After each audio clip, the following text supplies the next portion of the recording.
Probably one of my most toxic personality flaws is that if the robots ever really actually do take over, I'm gonna be first in line to take their side. Maybe that's self-preservation, but mostly I'm here for anything that makes life and work more convenient, more efficient, and more thorough. So what does any of that have to do with DBIA, or is it just a look you didn't want into my psyche? Well, today we're going to talk about virtual design and construction. So yes, it does have to do with DBIA. Sometimes that conversation can get really technical really quickly. You hear clash detection, you hear model coordination, digital twins, common data environments, and depending on who's explaining it, VDC can start sounding like construction wizardry practiced by a small group of cloaked people with extremely powerful tools. Thankfully, underneath all that technology and the cloaks, VDC is a lot more practical. It helps people see a project more clearly, ask better questions, and make decisions while there's still time to do something about the answers. I am Erin Looney, and this is the two-time Stevie Award-winning Design Build Delivers podcast, brought to you by Archons and Autodesk Platinum Partner. Joining this conversation are DBIA Director of Virtual Design and Construction and Head Wizard, Brian Skripac, along with 3 members of DBIA's VDC committee, also wizards in their own right, Patty Scharf, Director of Digital Engineering at Burgess and Niple, John Berkoe, Associate Principal at Arup, and Jeff Scarano, Chief Engineer at HRSD. Now, a couple months ago, at DBIA's Spring Specialty Conferences, they spoke with transportation, aviation, and water wastewater owners and practitioners about how VDC is currently being used, where the industry is still struggling, and what kind of guidance project teams need next. So we're leaning on them in this conversation to clear up some of what could be and probably is self-inflicted mystery, and to highlight some of what they learned. What we do know is people have moved past hearing about the next tool for the sake of the next tool. Project teams really want to understand the outcomes and where VDC fits in the project. You're going to hear today that many infrastructure teams are already doing this work, even if they might not call it VDC. You'll also hear how models help teams uncover risks earlier, what changes when digital models become formal project documents, and why trust in the team, the process, and the model itself is key to everything. So DBIA's VDC committee just recently gathered some feedback from both owners and from practitioners, specifically in transportation and water wastewater. Now, before we get into some of what that means and what that looks like, can you all paint a picture of the survey, the process, and how it came about? It was interesting for us to go to the Transportation, Aviation, and Water Wastewater Conference and really ask a deeper dive on the questions, because I think one of the things that we saw was maybe a little bit less of a response to what type of information we were getting from our members. But we wanted to get some insight and really just be in front of that group, because we had a captive audience to say, what challenges are you having? Where do you see the opportunities are? And what can DBIA do to help deliver the information and provide the insight to really expand this conversation and these 2 market segments? And that's when it actually, Patty, John, and a couple others, and Jeff, they all put together the list of questions, and we were able to get in front of the owners forum and the practitioner forums to really ask a series of pointed questions about what we were looking for and how, where the challenges were, where the opportunities were, and how can DBI help. And they delivered actually asking those questions to those audiences. What kind of came to the top was the answers were very kind of in alignment across the water, wastewater, and their transportation. They're looking for outcomes. They want cost certainty. They want risk avoidance. People are kind of tool tired. They don't want to hear about all the different technologies. They want to hear about the outcomes and how these particular technologies can actually affect the outcome of their projects. We recognize internally that we have to accelerate and kickstart this conversation amongst the industries that we're talking about. And if we don't, the gap between those who participate in the building industry, between those in the horizontal industries, will just grow. So we have to accelerate and kickstart this conversation. I think the surveys are a great way to do that, because people feel like they're contributing. From an owner perspective, I'll put it this way. The perception I had when I was asking the questions of the owners, I got the impression that there was a hesitation in answering the questions. And I don't think that hesitation was because they were uncomfortable providing information. But when I was reading the room, just kind of looking at people, and we see this in general with DBIA, the practitioners are there. They've been there. They're doing these. They're leading the efforts to implement VDC, to implement best practices. The owners are lagging, right? We talk about it in general in the industry. If you look at distribution of owner to practitioner attendance, the owners are outnumbered like, I don't know, 3 or 4 to 1. That was the impression I got. Was I was asking these questions and it was sort of falling on blank stares. Like, I'm not even sure what these terms mean, why I care as an owner. Because there were actually people in the room, like we had 100 people and I would get 80 answers on each survey question. I was like, why are 15 of you not responding? So that was the impression I took away, that owners are lagging on their knowledge, their understanding of how it adds value to their programs. I have no data point for that other than I was reading the room as I was asking those questions. And I think you hit on a really key point when you said the terminology, because it doesn't always translate exactly from the vertical world to the horizontal world. And I personally had people coming from my company that are doing this in transportation coming to the conference because I was presenting the VDC roles, and they're like, we don't do VDC. I'm like, you do. You just call it something different. And when you start to talk about BIM and you say building information model, a lot of times, at least in my roadway transportation world, they start to glaze over, like you're talking about buildings that doesn't really translate. And so it's almost overcoming this terminology gap that even we're calling it a lot of different things, but really it comes down to smart designing, having actual geometry with information attached to it. I'm trying to define to them what BIM is, because a lot of the documentation, the support, all of the hard work that's been done by our vertical world uses the word BIM. And if I just start to call it something different, they might miss out on all the resources that are already out there that actually do translate. So that was a conversation I have to have internally a lot. I actually just started looking at the VDC primer from the lens of the transportation world, and just changing a couple key words I think will start to help people see that we are talking about things that will benefit your industry as well.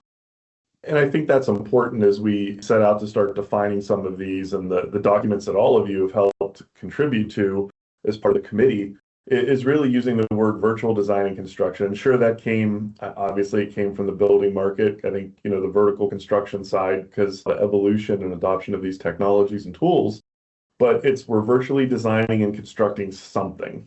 Doesn't matter what it is. And I think when we ask the questions, certainly the first question we ask is, where do these tools provide the most value? That really level set the conversation. The biggest thing that we saw, the biggest response was constructability and risk reduction. The next response was better cost certainty and quantity validation.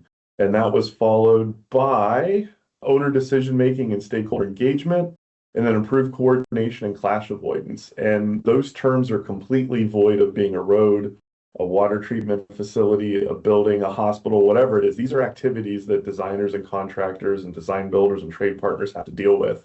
And I think when they saw those questions, granted, we didn't have everybody respond. We're not going to get full participation, as Jeff said, unfortunately. But I think that kind of took that initial terminology away. And kudos to this group. You were the ones who wrote the questions. Being able to get that information out, I think that was really key.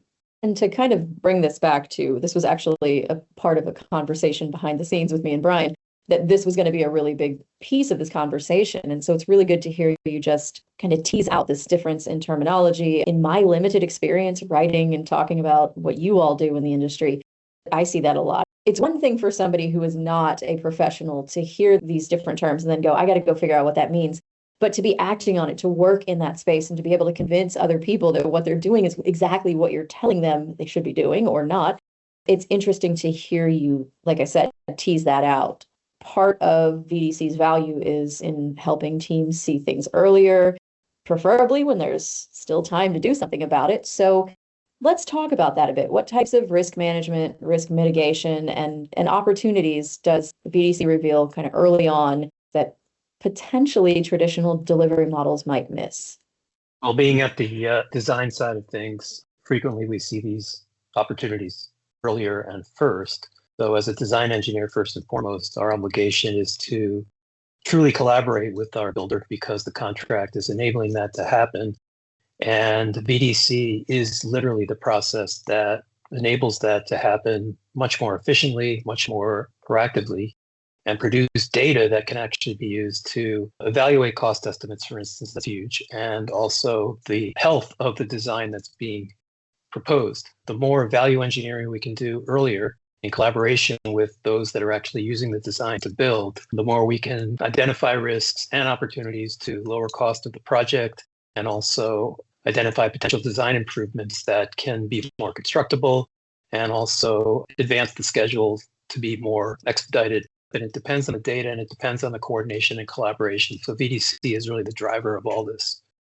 So owner perspective, and I lived this recently. I was in a 60% design review meeting or something like that for a very complex design at one of our treatment plants. They were retrofitting a building where there was all this structural work, all this piping work, pumps, chemical feed lines, and literally one of the HRSD staff was like, "Can you please pull up the model, because I've been staring at these 2D drawings," and it was just like a checkerboard of lines, and you couldn't tell what was up, down, left, right. And so engineer just moved into the model, navigated through the model, walked us down this hallway, this pipe gallery, and said, "Here are clearances. Here's where you're going to set up ladders to maintain this equipment." They did takeoffs, measurements, and very quickly staff was saying, "Yes, that works." Whereas looking at the 2D drawings would have been absolutely impossible. So from an owner perspective, we require a certain level of VDC. And I use that term loosely. Builders, practitioners, you use it differently, right? For us, it's operability and maintainability. Seeing it in space, all the different disciplines together on the same page rather than flipping back and forth. And so what used to take us hours takes us minutes. Like that meeting was the perfect example, right? In 5 minutes, the designer was able to pull up the model, walk us through it, and we had resolution on that issue. There was a quote in there that says, moving from models for modeling and documentation to models for decision making. Jeff, you just responded to that without even asking about it, right? The other evolution of this is no longer just a design tool. This isn't a construction tool. This is a team tool, and this is a tool that's leading into unique new opportunities for water, wastewater, and transportation owners to utilize this through the life cycle of the built asset. There's so much more valuable review comments when you're actually looking at the model and not plans, because sometimes a lot of the really hard to kind of grasp concepts that are just really hard to tease out in 2D plans. It sounds really simple when you're looking at the model, but for instance, very close to what you're saying, Jeff, we were doing a review of a wastewater treatment plant, and the operator was like virtually standing in the model, and he's like, "If we could move this valve 2 inches up, it will save all of my operators' backs." I mean, and this is something that would have never come from a 2D set of plans. You're not going to feel that kind of 2-inch variance. We would never get that comment on 2D plans. And those are the things that make a project great. When you have this virtual model, you have a lot more opportunities to also manage everybody's expectations. We have a better idea of what this is going to look like when we're done, and are we all okay with this kind of thing?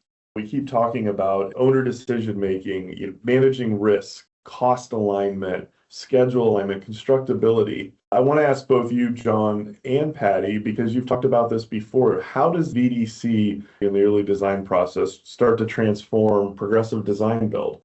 Hey, Brian, that's a great question. Pretty much every major transport project I've been involved with since joining Arup that is progressive design build has uncovered design issues that would have created additional costs and potentially massive schedule delays.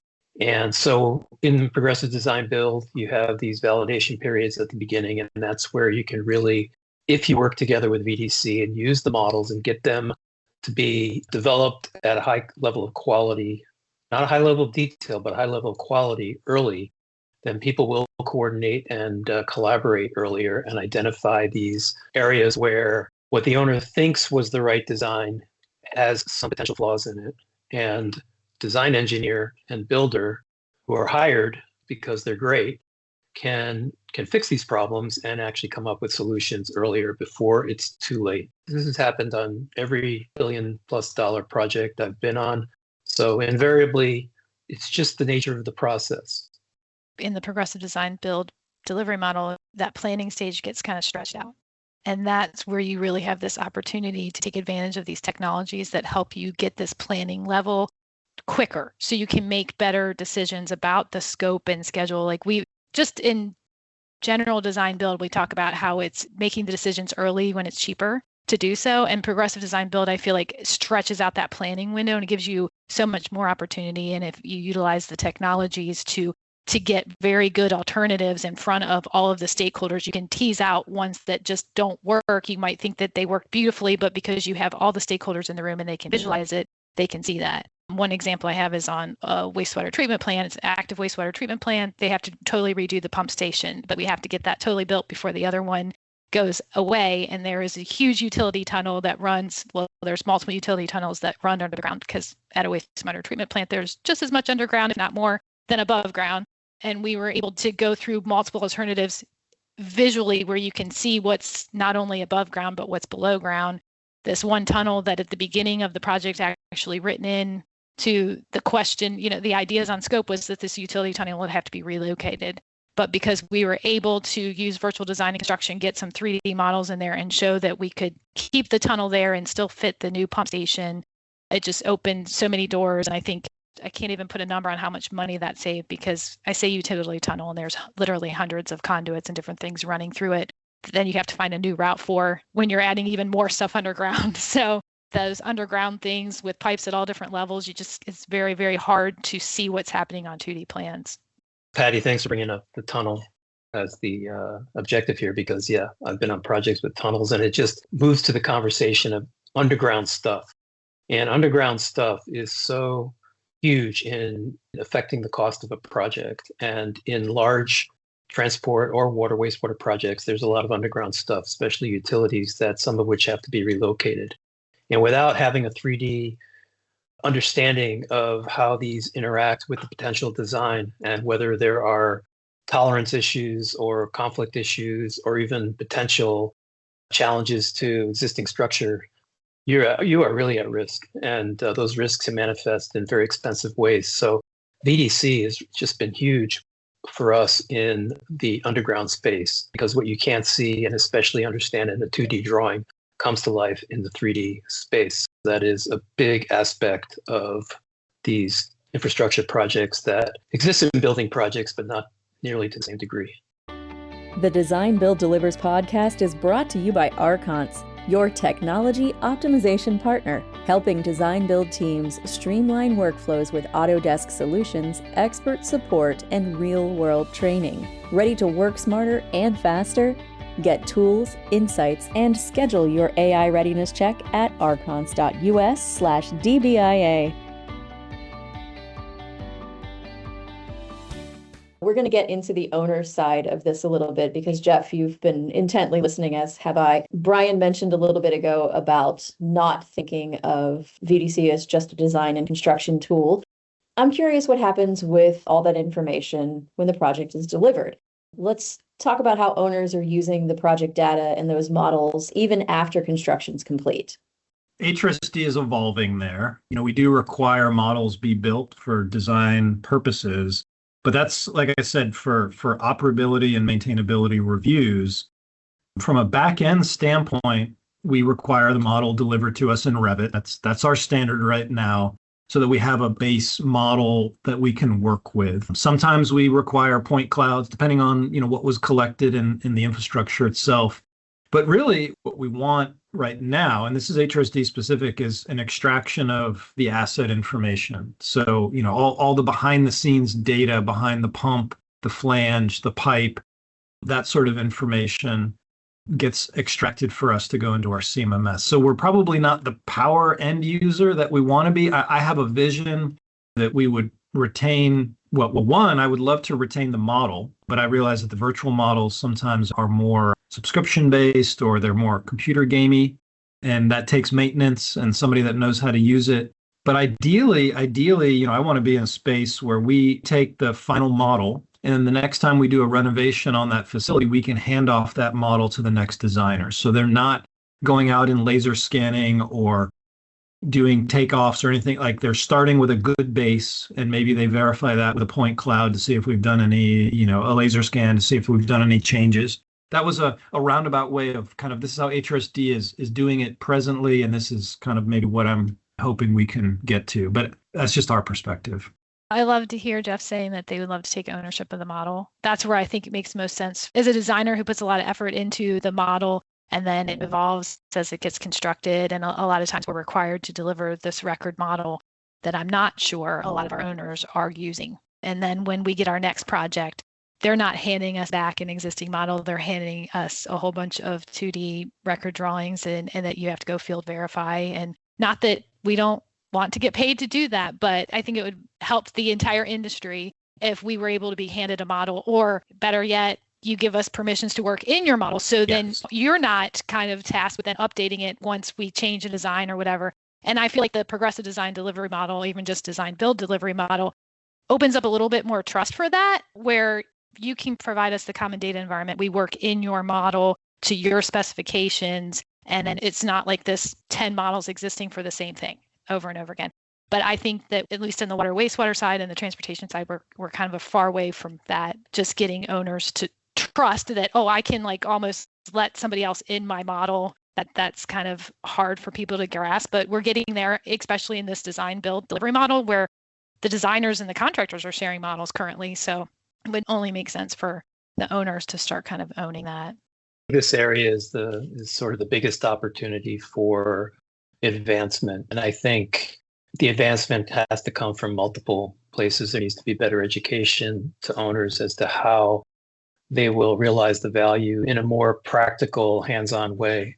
In my experience on projects, the use of the model is in the requirements in terms of use for operations and maintenance, and the importance of asset data tagging, and all these things are in the requirements, and the teams work to provide this information. But there isn't really, it almost seems a little bit too hypothetical at this point. At the beginning, it's like, yes, we're going to do that, but there's still a gap between doing it and actually using it. And the entire community of stakeholders has an opportunity here to create very practical use cases using very practical technology that show very tangible value metrics in those things being exercised. And I think that's where I think we have an opportunity.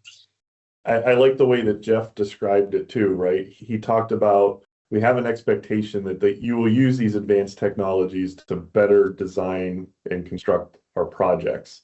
And we also have an expectation that there's going to be information turned over in a way that we can utilize it post-construction. And I think that's important. And that goes back to, trying to tie this back into that original survey. One of the other questions that we asked were, what will help drive the industry forward? And it said owner expectations and model deliverables.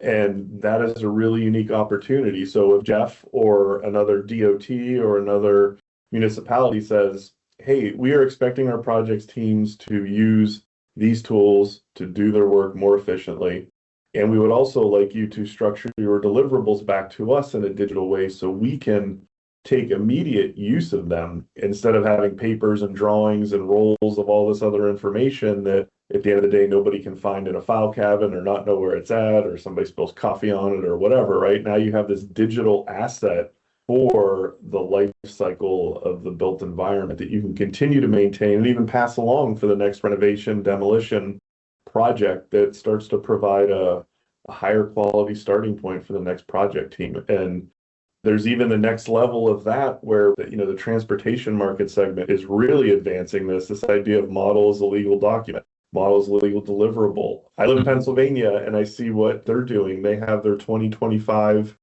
digital delivery initiative where they were evolving their work to the point where they've said by 2025 construction projects will have the ability to bid using 3D technology. And that is a huge leap for where we're at in the industry moving forward. That's a significant jump, and they're continuing to evolve and move that. And I think one of their documents, they're piloting projects right now where they're doing this, but by 2030, all new construction and reconstruction projects will be models a legal document, will be models legal deliverable. That's how it's going to be utilized. So I think that's pretty exciting to see. That really plants a flag in the digital continuum for how we do work moving forward. So Brian, you mentioned this a little bit earlier. We're going to come back to it. That something that stood out in some of the committee's findings was that transportation seems to be a bit further along in treating digital deliverables as formal project documents. So what changes when agencies start to treat models as contractual or as legal project documents? I think everything changes. I mean, there'll be a tremendous flow down of efficiency and perceived value because as long as drawings are the currency of delivery for project closure and project execution, in my experience, even really good design engineering teams don't function efficiently as long as that exists because they're in the back of their mind, they're always thinking about the drawings they need to deliver, and it affects the way they work. And VDC becomes kind of a resource rather than an integral part of their own process. Once the models are the currency of the project, which they should be, it will create tremendous cost savings, opportunities for value engineering, and ultimately we get to that point of using data for operations and maintenance. There'll be less ambiguity in how that's done because you've got the model and now we've got to make the model work, and that will drive all these technology companies in terms of creating tools that can enhance how that model can be used, which is currently a process that has advanced fairly slowly. So everything will flow down from that, in my opinion. So I'd love to hear the opinions of others. I think there's a ton of waste in creating a set of two-dimensional construction documents too, right? You talk about efficiency and flow down, John. Think about what's the win of having to not go around and put a dimension and put a note on everything. And if somebody's in the model, they can pick on it and know where it's at. They know where it's going to go. It was placed there with intent because there was an expectation of its reliability, and the information's in there that helps the next participant in doing their work. I think it's an elimination of waste. That's a huge opportunity as well. I have not worked on a project that has been a model as a legal deliverable. I have worked on a project where we have had advanced reliability on model elements, and it's a cultural change. We placed it right in the model. You can trust it. Go ahead and use it. It's in the contract. We told you can use it. We're not going to waste time dimensioning, putting all these other things on there, putting it on a sheet, printing a stack of paper for you to carry around. All of that. It's a huge opportunity. We need to continue to evolve. Everybody in the project lifecycle needs to be able to take advantage of that, including those reviewing the drawings, AHJs. That'll be, part of it. But we're seeing that evolution. I think the transportation market segment, the DOTs, are doing an incredible job of advancing that initiative, and the rest of the design and construction industry needs to pay attention to that and learn from that and evolve that for their own market segments. Speaking of the rest of the construction industry, on water projects, wastewater projects, how can VDC help teams evaluate whether systems will be operable, maintainable, and accessible once the facility is in service? Patty, you talked earlier about standing in the model and wiggling your arms around. Let's come back to that now. It definitely manages expectations, right? Because especially in progressive design build where your budget is even set, but you come in and you have all these wants and everything, but we have to design something that you can afford to build. And being able to manage those expectations and getting to walk through the model and talk about, well, we wanted this, and you can physically say, okay, you can do it like this, but it's going to cost you this much more. Then everybody's there seeing that, and they make that decision saying, oh, okay, recognizing that sometimes needs are wants, and that just comes out a little bit easier when there isn't this obstacle of trying to translate plans. Our workforce is aging out. I'll age myself by saying this, but my kids have grown up in the 3D world. They are used to building in 3D. I mean, they've been playing with Roblox and Minecraft their whole life. Getting someone in that age group to understand on a set of plans these big decisions, money decisions, is much more difficult than if you're walking through it. And some things are just blatantly clear in 3D that might be very, very hard to tease out in 2D plans. From an owner's perspective, maybe it's equally important. So we've talked about the operation and maintenance, right? The men and women that will be turning bolts and adjusting pumps, that sort of stuff. But there's also the layer of executive board level buy-in.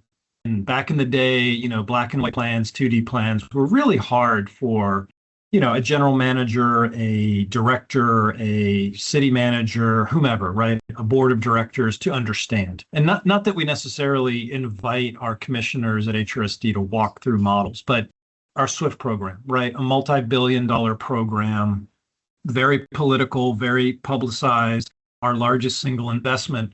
What the virtual models have allowed us to do is very quickly and at the highest levels of the company, my boss and my boss's boss and the commissioners are able to look at the model and say, yes, that's the look I want for the facility, right? Forget about O&M, right? Forget about operability, maintainability. That's what I want. You can tell stainless steel from CMU block, from concrete walkways to asphalts, right? So it's rich enough in a lot of cases. And we've built a lot of that into what we required in our SWIFT program. But those models are rich enough that leadership at the company, at the highest levels of the company, can have confidence that that $2 billion investment is going to look the way it needs to look and function, to Patty's point, the way we need it to function. And I think that's a really important step too, for certain projects. Jeff, you're bringing up a really key issue around senior leadership understanding of 3D data. And about 15 years ago, when I worked at Bechtel, my collaborator and partner in the sort of the digital transformation space, we'd go to visit projects and he would go to the project directors and project managers and open up Navisworks on the computer and say, do you know how to use this software? And they would say, I don't know what you're talking about, and he would say, well, I'm going to spend the day teaching you how to use this software, because if you don't know how to use it, you can't expect all your people to be able to understand the value of this information. And so leaders need to get in the model, so to speak, and leverage the value that you just described, because it's very intuitively obvious once they understand some of the basic ways that it works. And they'll get their mindset out of that 2D space and into the 3D space very quickly. I think this is a huge area, because even I've seen many executives that just don't appreciate the value. So our last section here is the DBIA plug, but it's also a broader plug for going into VDC in transportation, aviation, water, and wastewater markets, and making sure everyone is prepared. So even with all these things we've just talked about, all the right requirements in place, the right people, the right culture, the mindset, someone still has to connect the technical work to the larger goals of the project. DBIA happens to have a pretty solid resource for this. Not that Brian nor I are biased or anything, but the VDC project leader's role and responsibilities on Design Build Projects Primer, which I will link in the show notes, exists as one of those resources to help. So what role, though, Brian, let's start with you. What role should the VDC project leader play when connecting digital workflows to cost, risk, delivery objectives of the project? That document was one of many things that we've put out, along with, and everybody on this call has contributed, because this was an effort of the committee and bringing in feedback from each of their roles from these different market segments. Having an individual to serve as a leader on the team, bridging the gap between design and construction and the owner, to really see that how do we digitally integrate technology across the life cycle of the project. That is their role. As Jeff talked about, and John did too, designers don't know what contractors or builders are doing with the model. Builders don't know what designers are doing with the model. And same with the owner and vice versa, right? And this individual can really bridge all of that and connect the dots and share ideas, right? If Patty's working on a job for Jeff, he's like, man, I really wish there was an opportunity. They're sitting in the kickoff meeting. I wish I could get this information. Patty's probably going to be the key person that say, we do have that information in the model. Is there a certain way that we can deliver that to you to add that value? Or, what's another opportunity here? That was always something that I saw on projects, is really being the connection and the glue of how we deliver technology and how it becomes integrated. And it's not a point in time. It's not a vertical application. Oh, somebody's going to come in and do this. It's really part of the life cycle of the project, and it really integrates a continuum. And producing that document was something that I was really excited about, because it positions that individual in a leadership role for the life cycle of the job, not just one aspect of the team. And a design build team being there from the outset and having that whole team approach is ideal to deliver this, have this role be integrated and really drive success through the use of technology. So finally, let's look beyond the existing resources to what other kind of practical guidance DBIA is or could be developing that in response to the feedback you got from the survey. So what type of things are taking shape out of what you learned, and how can members help shape these various forms of guidance?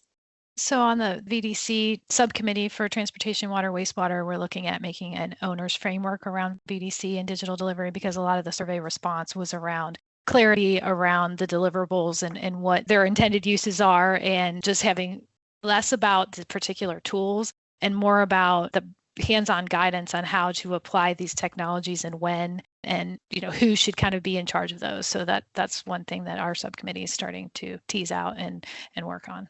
Thinking back, what else is the VDC committee doing and working on? We're also actively engaged in updating our contract language. DBIA contracts has what was the bid exhibit.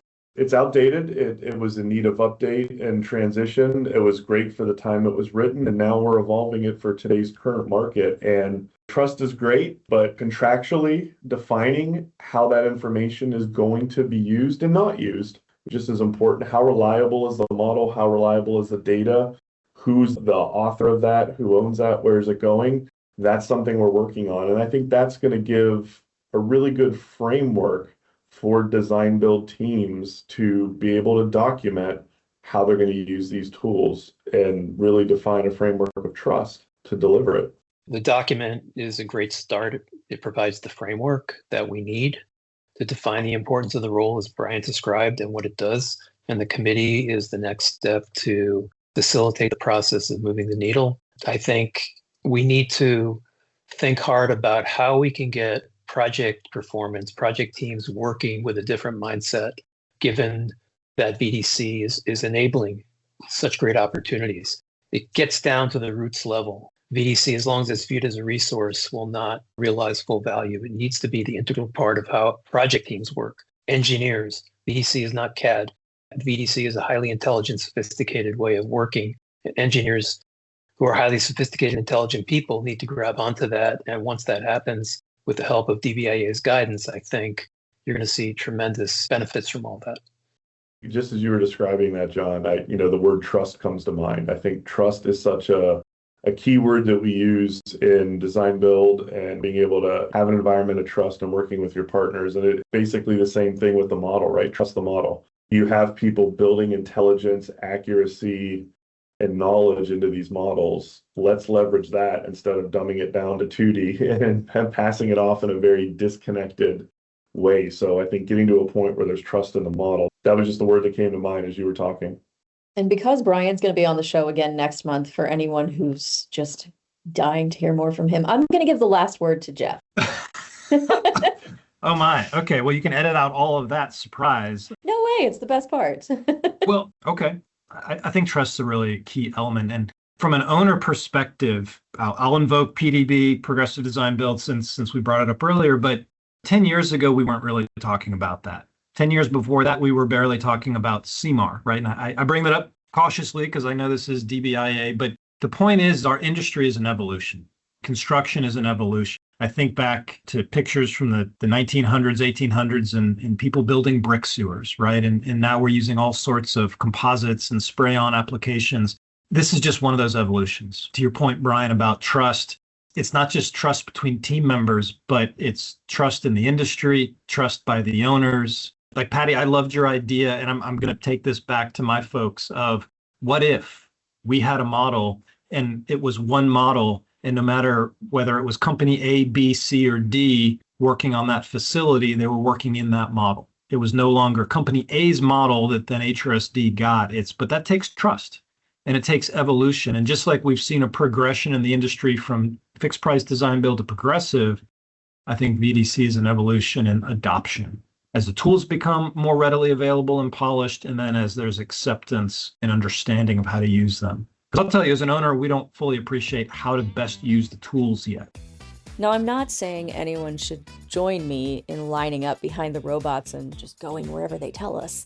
But I do hope this conversation with Jeff, John, Patty, and Brian made VDC feel a little less like wizardry and a lot more like a practical way to approach projects. Because as we've learned, VDC is not just technology. It's not just the takeover of the robots. VDC belongs right in the middle of the project. As you heard, it's there when an operator walks through a model and realizes a simple 2-inch move on a valve could save someone's back. It's there when early decisions prevent expensive underground conflicts. And it's there in the information an owner can take on to the next project. And to help your team put these ideas into practice, you can find DBIA's VDC resources, including the VDC Project Leader's Role and Responsibilities on Design Build Projects Primer, in the DBIA bookstore at store.dbia.org. I've also linked them right in the show notes, and most of our resources are free. And if you want to continue the conversation in person and perhaps learn a little wizardry of your own, registration is open for DBIA's VDC Leadership Exchange in Cleveland in November. The event takes place the day before the Design Build Conference and Expo begins, so you can make one trip and take part in 2 events focused on strengthening how your teams deliver projects. Thank you for listening, and thank you again to Patty Scharf, John Berkoe, Jeff Scarano, and Brian Skripac for giving us this perspective on VDC. And if you still haven't gotten enough of Brian, because rumor has it he's been sleeping in the studio since we recorded this episode, good news! He's back in August alongside Nick Miller and Tobias Sheila from Archons, who are going to talk to us about project data, AI, and digital delivery. So a little more wizardry, a little more uncovering some mystery, and a lot more Brian, who is becoming our podcast's recurring character. Thank you, as always, to Archons, an Autodesk Platinum Partner, for bringing you the Design Build Delivers podcast. Learn more at archons.us/DBIA.